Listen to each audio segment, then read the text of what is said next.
Okay, good afternoon. So, quick update lang tayo. So, ano yung mga potential entry natin, possible entry na gagawin natin mamaya. So, ito, pinlat na natin yung mga potential supply and demand natin. So, yung red is a demand, yung yellow naman is mga supply natin, potential supply. So, ngayon, ang antay natin dito, so, start tayo kay BTC for our time frame tayo. So, ang antayin ko dito, may plan here is, once na umangat yan dito, umangat dito sa supply natin, and then aantayin natin yung magiging reaction niya. So kung ang magiging reaction niya is rejection, magkakaroon ng rejection dyan, so magsi-short tayo dyan. Short tayo dito, above lang konti dito. First target natin is ito. Ito yung TP1 natin dito. Itong 111,900.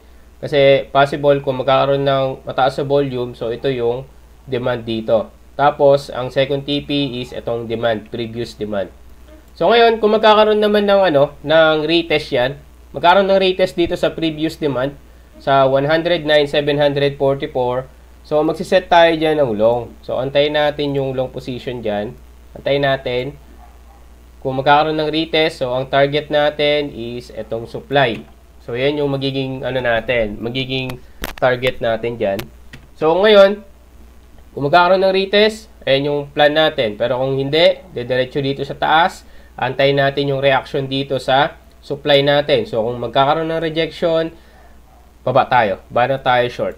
So, yun. Check natin kung ano yung magiging galaw dito kay BTC. So, ayan yung plan natin kay BTC.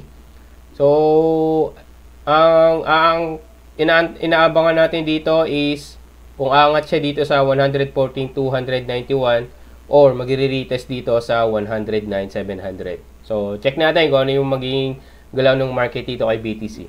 So, ETH. So, ito rin. Meron din tayong mga pinlat na dito na potential supply and demand. So, kung makikita nyo dito, kung titignan nyo dito, nagkaroon ng rejection na dito sa 4,583. So, ngayon, ang aantay natin dyan is kung magkakaroon ng retest ulit dito sa 4,583.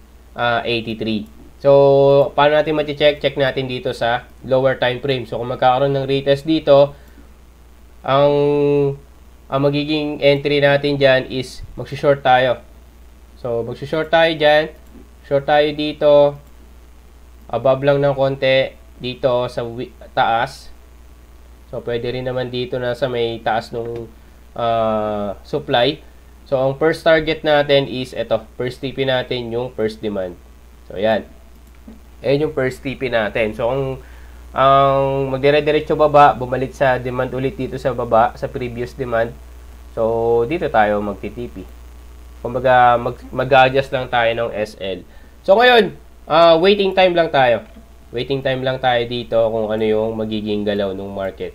So, dito kay ETH, yan yung plan natin. So, once na magkaroon ng retest, pasok tayo. Pero kung hindi, dire-diretso baba. So, okay lang. Antayin natin kung ano yung magiging reaction dito sa mga demand natin. So, demand natin, binabantayan, 4463, 4403, tsaka 4351, and 4267. So, ayan yung mga binabantayan nating key levels dito. So, kay ETH. So, next for XRP. So, currently, market is 2.9922. So, kung makikita nyo dito, nagkaroon na ng rejection dito sa taas ng supply. So, ang antay natin, may plan here is kung magkakaroon ng retest. Magkakaroon ng retest dito, magsishort tayo dito. So, magsishort tayo dito. Above lang ng konti. First target natin is ito. Kasi ito yung possible demand. Kasi kung makikita nyo, merong mataas na wick, ay mataas na candle, body candle.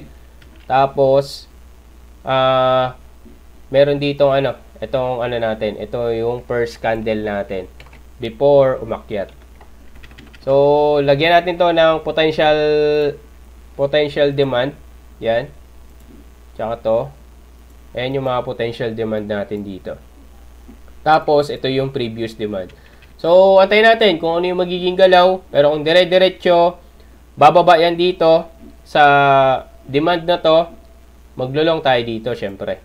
So, So, ano lang naman, mag-ano lang tayo, magre-react lang tayo dun sa setup natin.